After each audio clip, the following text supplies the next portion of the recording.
Planet যাবো ঈদের shopping করতে, তাও কি কাউতালি করবো না সেটা কখনো হয়? হে বন্ধুরা, আসসালামু আলাইকুম, কেমন আছো তোমরা?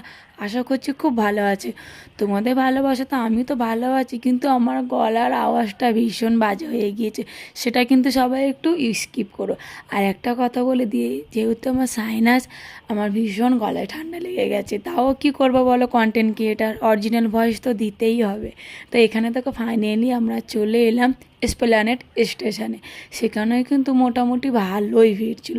তবে হ্যাঁ, এবারে দেখে নাও, এসেই মাত্র ভীষণ ঝগড়া, ভীষণ মারপিট। এখানে নাকি কোন মেয়ে কি চুরি করেছে, সেটা নিয়ে শর্ট ভিডিও তো দেখিয়ে দিলাম তোমাদেরকে। যাই হোক, তবে আমরা হেঁটে হেঁটে দেখো যাচ্ছি, তখন বাজে ওই বিকেল 4টে মতন। ভিড়টা খুবই কম ছিল। আমি কিন্তু আমার মেয়েকে নিয়ে গিয়েছিলাম। এখান থেকে আমি, আমার বোনরা সবাই একটা করে না কুর্তি নিয়ে নিয়েছিলাম, একটা করে টপ নিয়েছিলাম। এখানে তো তোমরা জানোই, জাস্ট অসাধারণ কালেকশান, একদম মন ছুঁয়ে গিয়েছে।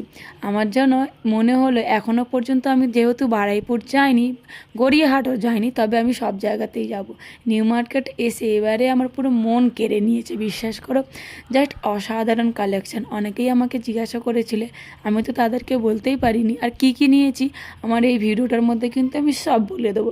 তবে তারপরে দেখো, এখান থেকে মনীষা একটা ব্যাগ নিল, আমিও একটা ব্যাগ নিয়ে নিলাম। এখান থেকে ইয়াররিংগুলো ভীষণ সুন্দর, ফিঙ্গারিংগুলো সুন্দর, তবে আমি নিইনি।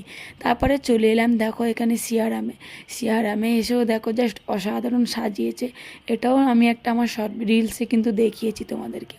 ওখান থেকে আমি আমার জন্য কিছুই নিলাম না, দামটা বেশি মনে হচ্ছিলো। আমার মেয়ের জন্য একটা নিয়েছে ওয়ান পিস। তারপরে তো আবার চলে এলাম নিউ মার্কেটে। এখানে তো কুর্তিগুলো মন ছুঁয়ে যাচ্ছিলো। এখান থেকে আমার দুটো বোন গিয়েছিলো, ওরা দুজন দুটো করে নিয়েছে।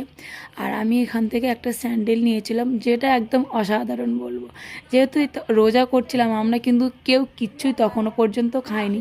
নিউ মার্কেটে গেলে আমি বেশিরভাগ খেতেই যাই, আমার ভীষণ ভালো লাগে ওখানকার খাবারগুলো।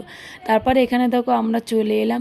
এখানে মনীষা ওর দিদির মেয়ের জন্য একটা ড্রেস নিচ্ছিল, সেটাও বেশ ভালোই লেগেছিলো। তবে আমরা যেগুলো নিয়েছিলাম তার সঙ্গে ম্যাচিং করেই নিচ্ছিল।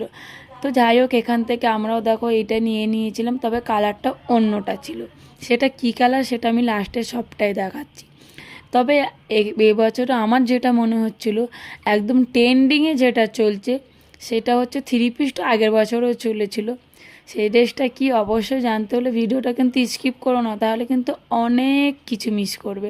তারপরে দেখো এখান থেকে একটা ফোনের ব্যাক কভার নিয়ে নিলাম, তার কারণ আমার কভারটা অনেকটাই মানে ব্ল্যাক মতো হয়ে গিয়েছিল। তারপরে দেখো সন্ধ্যা হয়ে গেল, আমাদের শপিং কমপ্লিট হলো না। তখন বাজে রাত 10টা, তোমার দাদা তার ফোন করছে ভি মার্ট থেকে। দেখো আমার